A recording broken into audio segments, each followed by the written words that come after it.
Hello students, today I will teach you data handling class 7 chapter 3rd. Now listen carefully to understand everything from this exercise. Your chapter data handling. Data means क्या होता है? The set of numerical facts collected in order to reveal useful information is called data. ठीक, तो data means क्या होगा? जैसे suppose आपके पास हिंदी की 10 बुकें हैं और मैथ्स की आपके पास 20 बुक्स हैं और आपके पास इंग्लिश की आपके पास 10 बुक्स हैं, तो इसको एक व्यवस्थित तरीके से बताना ही आपका क्या कहलाता है? डेटा कहलाता है। सपोज मैंने कहा हिंदी की एक बुक, मैथ्स की, फिर इंग्लिश की, फिर मैथ्स की, फिर हिंदी की, फिर इंग्लिश की बुक। इस तरीके से आपके पास क्या दे रखा है? बुक्स की संख्या दे रखी है। आपने इसको व्यवस्थित तरीके से रख दिया अगर कि हिंदी की बुकें एक साइड, मैथ्स की बुकें एक साइड और इंग्लिश की बुकें एक साइड।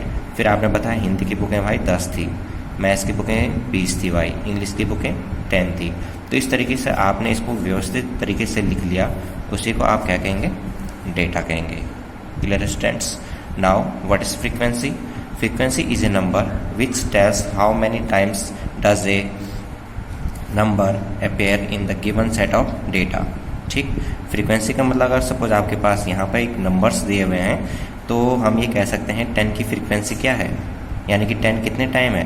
तो 10 है, एक बार यहाँ है, दूसरी बार, तीसरी बार, तो 10 आपको 3 टाइम्स देखने को मिला इसमें। मैंने कहा 20 कितने टाइम्स है? तो 20 यहाँ है, यानी कि 2 ही टाइम है 20। और 30 कितने टाइम है? तो यहाँ पे 30 है, 1 2 3 4, तो 4 टाइम्स है। तो इसी को फ्रीक्वेंसी कहते हैं। यानी कि 10 की फ्रीक्वेंसी क्या है? 3 टाइम्स। 20 की फ्रीक्वेंसी क्या है? 2 टाइम्स। ये आपके पास क्वेश्चन क्या होगा? कहा गया होगा फ्रीक्वेंसी दिखाइए, फ्रीक्वेंसी क्या है? तो 10 की फ्रीक्वेंसी है 3, 20 की फ्रीक्वेंसी हो गई 2 टाइम्स, 30 की फ्रीक्वेंसी हो गई 4 टाइम्स, यानी कि आपको 34 टाइम्स देखने को मिल रहा है। Now what is range? The difference between the highest and the lowest value of the observation is called range. आपके पास डेटा दिया होगा, इस टाइप के पास आपके पास डेटा दिया होगा। यहाँ पे एक एग्जांपल दिया हुआ है, ये डेटा आपके पास दिया हुआ है। क्वेश्चन कह देंगे कि रेंज निकालो, तो रेंज का मतलब होता है इसमें जो सबसे बड़ा नंबर होगा, यानी कि सबसे बड़ा नंबर क्या है? 60, और जो सबसे छोटा नंबर होगा यानी कि क्या है? 10। इन दोनों का आपको सबट्रैक्ट करना है। सबसे बड़ा नंबर में से सबसे छोटा नंबर सबट्रैक्ट कर दो, वही आपकी क्या कहलाती है? रेंज कहलाती है। Clear students? Now arithmetic means a set of observation is equal to their sum divided by the total number of observation. तो ये आपका फॉर्मूला है, एक्स बार से इसको दिखाते हैं, ये एक्स बार है। अर्थमेटिक मीन को आप एक्स बार से दिखा सकते हैं या डायरेक्ट अर्थ मीन लिख सकते हैं, अर्थमेटिक मीन लिख सकते हैं। इसमें है अगर आपके पास ये फॉर्मूला हो गया है, ये समेसन आपका कहलाता है। समेसन आई की वैल्यू 1 से लेकर n तक होगी, एक्स आई बाई एन, ये आपका समेसन कहलाता है। ठीक, ये आपका समेसन है। और इफ़ कॉरस्पॉन्डिंग फ्रीक्वेंसी, अगर उस क्वेश्चन में फ्रीक्वेंसी भी दी होगी कि भाई 10 2 टाइम है और 23 टाइम है, इस टाइप का आपका देखा होगा, तो फॉर्मूले इस टाइप से चेंज हो जाता है। यानी कि X bar equals to summation X I equals to 1 to n F I X I by summation I 1 to n F I. अब यहाँ पे एक एग्जांपल लेते हैं, अर्थमेटिक मीन। क्वेश्चन आएगा कि अर्थमेटिक मीन निकालिए, यानी कि ए एम निकालिए। अर्थमेटिक मीन निकालने के लिए क्वेश्चन आएगा, तो अर्थमेटिक मीन कैसे निकालेंगे? तो हम इन सब नंबरों को जोड़ देते हैं। इसका मतलब क्या है? इस फॉर्मूले का जो मतलब है वो यहाँ पर मैं आपको बता रहा हूँ। ठीक है, एग्जांपल के थ्रू हम समझेंगे। ये आपका क्वेश्चन है, कहा जाएगा अर्थमेटिक मीन निकालिए, तो आप इन्हें इन सब नंबरों को जोड़ लेना है, यानी कि 1 3 5 10 20, फिर 1 और 20। ठीक, और नीचे आपने क्या लिखना है कि कितने नंबर थे? 1 2 3 4 5 6 7 नंबर थे। ठीक है, अब आप इन सबको जोड़ेंगे, ऊपर यहाँ ऊपर लिख लेंगे और नीचे अपॉन 7 है। 7 से इस नंबर को कट कर दीजिए, जो आपका आएगा वो आपका अर्थमेटिक मीन कहलाएगा। Clear students? इसके बारे में हम एक्सरसाइज में जानेंगे एग्जाम्पल के थ्रू। ठीक, अभी आप फिलहाल ये जान लीजिए, अर्थमेटिक मीन का मीन्स होता है सारे नंबरों को जोड़ना, उसके अपॉन कितने नंबर थे उसको नीचे लिख लेना है। ठीक है, बाद में उसको डिवाइड कर लेना है। Now exercise 3.1। Now first question is your find the range. आपने रेंज निकालनी है ऑफ द हाइट, किसकी? हाइट की रेंज निकालनी है। Any 10 students of your class, आपकी क्लास में 10 बच्चे होंगे, आपने उसकी हाइट लिखनी है। ठीक है, तो सबसे पहले हम हाइट लिखेंगे। लेट दी हाइट, किस में ले रहे हैं हम, सेंटीमीटर। हम सेंटीमीटर में सारे बच्चों को नापेंगे, यानी कि 10 बच्चों को आपने नापना है, ठीक है, मेजरमेंट करना है। ऑफ कितने स्टूडेंट्स, 10 स्टूडेंट्स, ठीक। तो सपोज एक की हाइट है 150 सेंटीमीटर, दूसरे की हाइट है 152 सेंटीमीटर, तीसरे की है 151, चौथे की है सपोज 148, और उसके बाद सपोज हमने लेना है, इस तरीके से हम कोई भी हाइट ले सकते हैं कि लगभग इतने सेंटीमीटर के तो आप लोग होंगे ही होंगे। तो ये 10 हाइट मैंने लिख ली है, 1 2 3 4 5 6 7 8 9 एंड 10, 10 बच्चों की मैंने यहाँ पर हाइट लिख ली है। तो अब क्वेश्चन स्टार्ट होता है। क्वेश्चन ने कहा कि रेंज निकालना आपने, ठीक है, 10 बच्चे हैं क्लास के हाइट के, उनको रेंज निकालना है। तो रेंज क्या होगी, range of height of students. तो क्या रेंज होगी, तो हमें फॉर्मूला पता है, सबसे बड़ा नंबर, यहाँ देखेंगे यहाँ सबसे बड़ा नंबर कौन सा है, तो आपको 153 नज़र आ रहा है। 153 से कोई भी बड़ा नंबर यहाँ नहीं है, तो सबसे बड़ा नंबर है 153, उसमें से सबसे छोटा नंबर माइनस कर दो, तो सबसे छोटा नंबर यहाँ पे 147 मिल है और नहीं है। तो 147 माइनस करेंगे तो आपको 6 मिल जाएगा, ठीक है। तो यानी कि बच्चों की हाइट यहाँ से शुरू होती है और यहाँ पे ख़त्म हो जाती है, ठीक है। इससे ऊपर के नंबर नहीं है, इससे नीचे के हाइट्स नहीं है, तो ये आपकी रेंज कहलाती है, ठीक है। कहाँ से कहाँ तक, इसका मतलब है यहाँ से लेकर यहाँ तक बच्चों की हाइट है, ठीक है। इससे ऊपर के हाइट के बच्चे हैं नहीं, इससे नीचे के हाइट के बच्चे हैं नहीं उस क्लास में। Now question number 2, organize the following marks in the class assessment in a tabular form. आपने इसको टेबुलर फॉर्म में दिखाना है, ये मार्क्स है बच्चों के।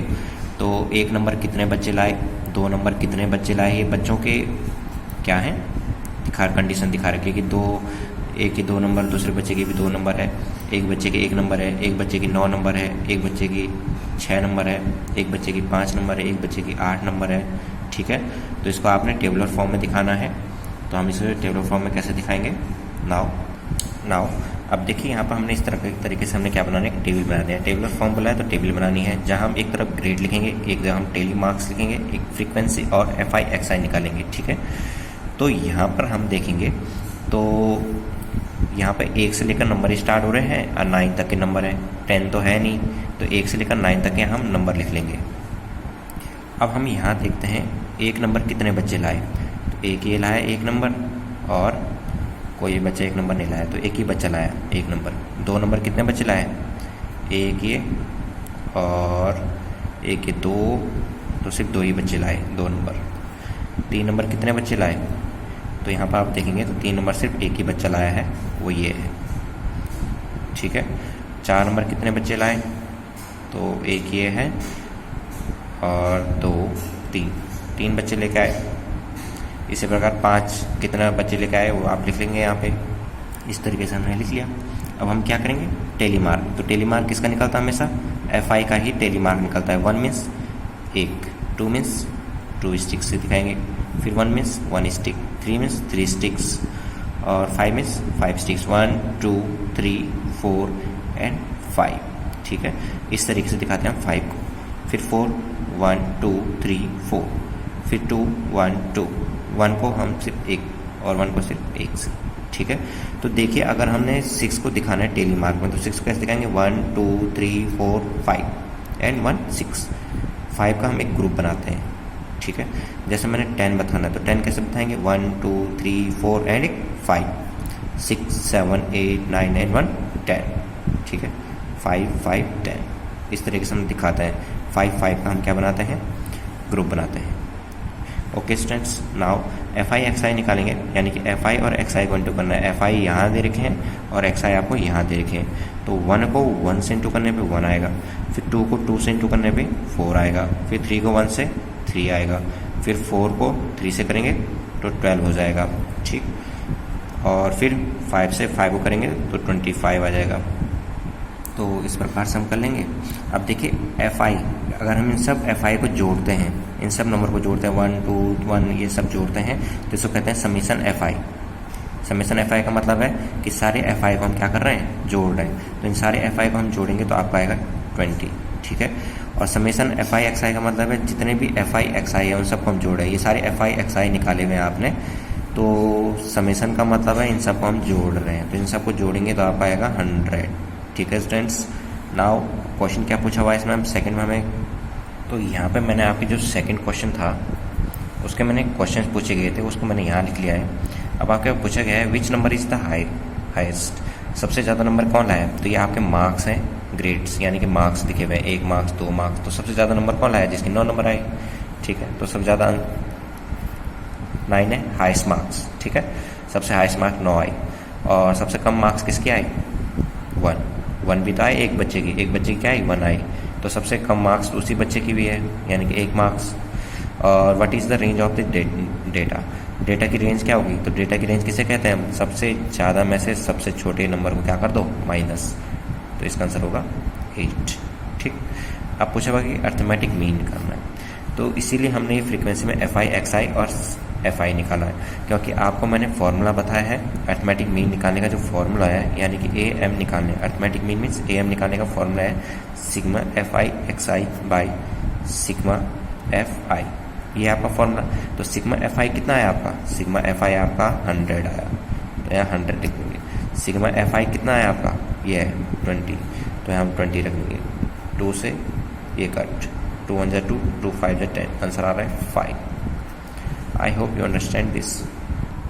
Now fourth question, a cricketer score the following runs in 8 inning. 8 inning में जो क्रिकेटर्स हैं उन्हें कितने स्कोर किया, एक क्रिकेटर ने इतना किया 8 इनिंग्स में, एक ने इतना किया, एक ने इतना किया, और इस प्रकार आपने इतना इतना स्कोर किया हुआ है। फाइंड द मीन, आपने क्या निकालना है, मीन स्कोर। तो आपको मीन निकालना मैंने बताया है, मीन मीन्स अर्थमेटिक मीन आपने निकालना है, ठीक है। तो जितने भी आज जब आपको मीन निकालना होगा तो इसी तरीके से आप निकालेंगे। तो मीन निकालने का जो फॉर्मूला है वो क्या है, सम ऑफ द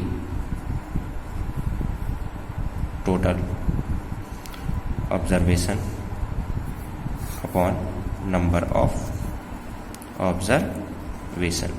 या तो आप इस तरीके से लिखिए, या तो मैंने आपको बताया है क्या लिखना आपने,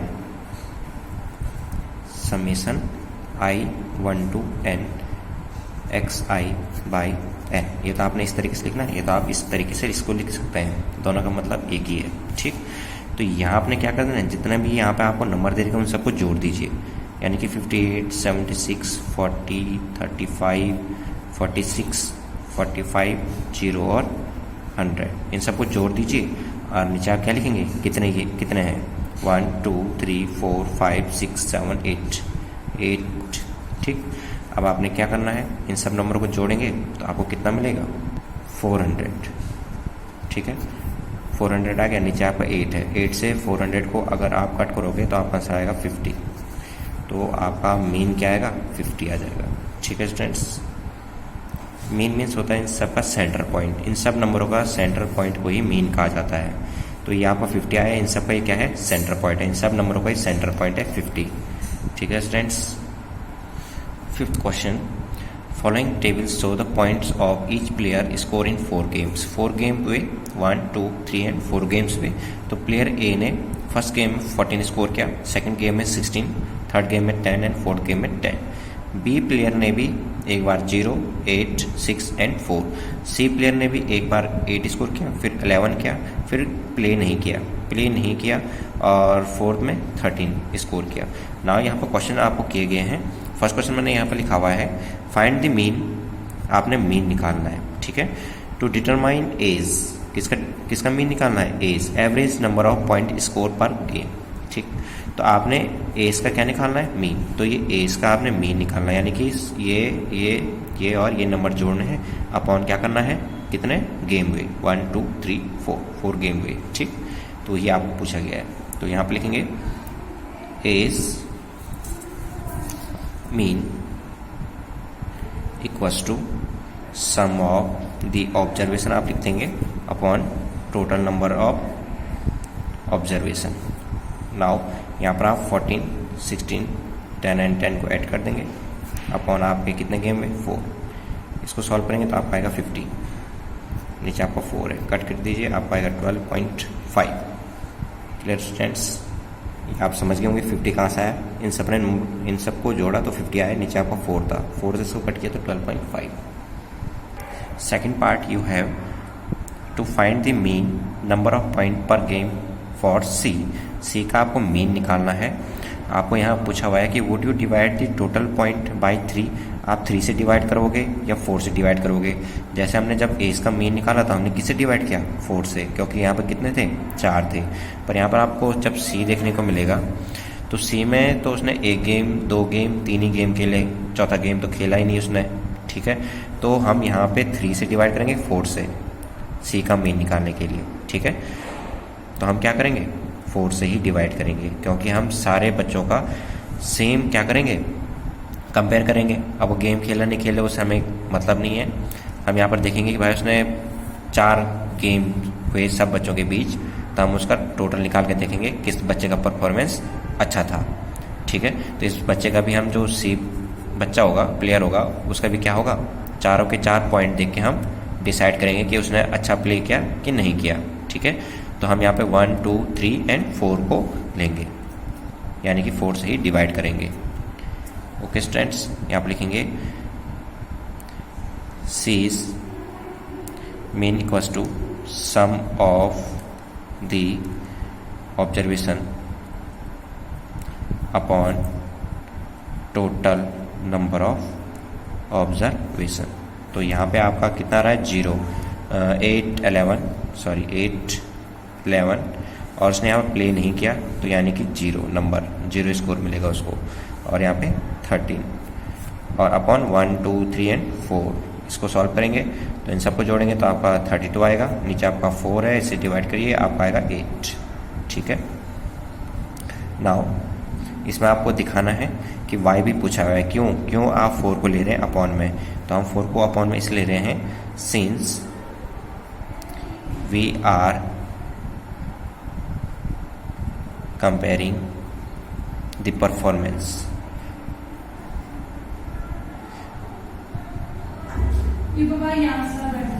हम परफॉर्मेंस चेक कर रहे हैं, इसलिए हमें सारे गेम्स को देख के ही परफॉर्मेंस चेक करना होगा, इसलिए हम इस पॉइंट को भी लेंगे, यानी कि वहाँ पे 0 रखेंगे।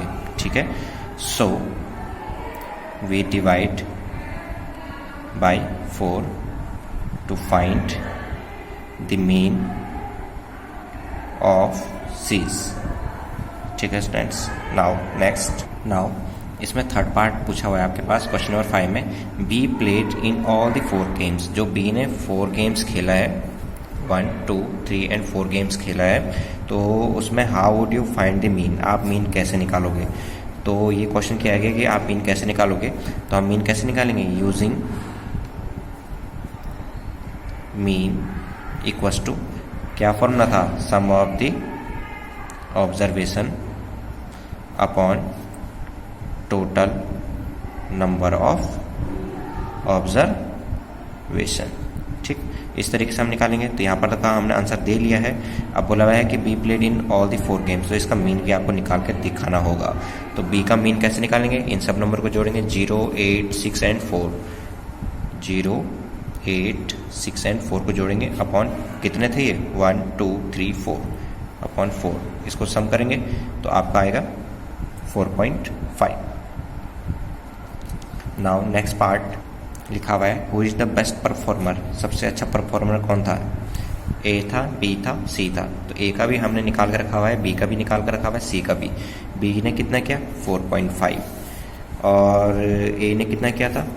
ए ने किया था आपका 12.5 और सी ने आपका कितना किया था? ये आपका सी का है, सी ना 8 किया था। तो इसमें सबसे हाइस्ट किसका है? आप बता सकते हैं कि 12.5 बड़ा है कि 4.5 कि 8, तो सबसे बड़ा ये है, यानी कि ए ने क्या किया है? सबसे ज़्यादा अच्छा स्कोर किया है। तो लिखेंगे best performer is a. Best performer तो ए कहलाएगा, क्योंकि बी ने कितना स्कोर किया था? 4.5 और सी ने तो 8 किया था और ए ने 12.5, तो सबसे बड़ा नंबर यही है। तो इसका मतलब ए ने सबसे अच्छा परफॉर्म किया है गेम में। I hope you understand this. Now 8th question, the rainfall in mm। ठीक, in a city on 7 days। 7 days में बारिश भी होगी of a certain week was recorded as following. तो मंडे के दिन 0.0 mm बारिश हुई, ट्यूसडे के दिन 12.2 बारिश हुई, वेडनेसडे के दिन 2.1 mm बारिश हुई, थर्सडे के दिन इतनी, फ्राइडे, सैटरडे एंड संडे। ठीक है, तो इस 7 दिन का हिसाब लिखा हुआ है कि इतने इतने mm बारिश हुई है। नाउ फर्स्ट क्वेश्चन आपको किया गया है फाइंड द रेंज। आपने क्या निकालनी है? Range of the rainfall in the above data. तो आपने रेंज निकालनी है, तो रेंज के लिए आप क्या यूज़ करते हैं? सबसे बड़ा नंबर में से सबसे छोटा नंबर माइनस कर देते हैं। तो उसके लिए हम लिखेंगे, तो इस तरीके से हम लिखेंगे हाईएस्ट रेनफॉल कितना था? सबसे ज़्यादा रेनफॉल हुआ था 20.5 हुआ था, और लोवेस्ट रेनफॉल कितना है? 0.0। इससे छोटा कोई नहीं है। ठीक है, तो 0.0। रेंज कैसे निकालते हैं? बड़े में से छोटा क्या कर देते हैं? माइनस। सबसे बड़े में से सबसे छोटा माइनस कर देंगे। तो यहाँ पर से जब आप माइनस कर रहे हैं तो ये 20.5 है, 0.0 है, तो माइनस करेंगे तो 5 में से 0 किया तो 5 भी आता है, पॉइंट के नीचे पॉइंट लगाते हैं, फिर 0 में से 0 माइनस किया तो 0 ही होता है, 2 का 2। तो आप आंसर आएगा 20.5 range. Now second part, find the mean. आपने क्या निकालना है? मीन। सेकंड पार्ट में आपने क्वेश्चन किया है मीन निकालना है आपने, रेनफॉल फॉर द वीक। तो मीन निकालना है, तो मीन का फॉर्मूला होगा mean equals to sum of the observation upon total number of observation. इसमें हम क्या कर देते हैं? सारे नंबरों को जोड़ देते हैं। तो हम यहाँ पर जोड़ेंगे, यानी कि 0.0 plus 12.2 plus 2.1 plus 0.0 plus 20.5 plus 5.5 plus 1.0 upon कितना है ये? 1 2 3 4 5 6 एंड 7 डेज का तो 7 ही होगा अपॉन में। अब इन सब नंबरों को हम जब ऐड करेंगे तो आपको आएगा 41.3। नीचे आपका 7 है, फिर 7 से इसको जब हम डिवाइड करेंगे, 7 से इसको डिवाइड करेंगे तो आपका आएगा 5.9। तो ये आपका क्या आ गया? मीन। ठीक है students. Last part, third, on how many days was the rainfall less than the mean rainfall. Mean rainfall हुआ था, यानी कि ये आपका आंसर आया था, मीन आया था रेनफॉल का। तो आपको बोला था, क्वेश्चन किया हुआ है कि 5.9 से बारिश कितने दिन आई। तो 5.9 से बारिश कम कितने दिन आई? तो ये भी 5.9 से कम है, एक तो ये हो गया, ये 5.9 से बड़ा हो गया तो ये तो होगा नहीं। ये भी 5.9 से छोटा है तो ये भी हो गया, ये भी छोटा है 5.9 से, ये भी 5.9 से छोटा है, ये भी 5.9 से छोटा है। तो 1 2 3 4 5, यानी कि कुल मिला के 5 डेज ऐसे थे जो मीन रेनफॉल से कम आई बारिश। तो 5.9 से कम आई, तो इसका आंसर हो गया 5 days. I hope you understand. Thank you for watching.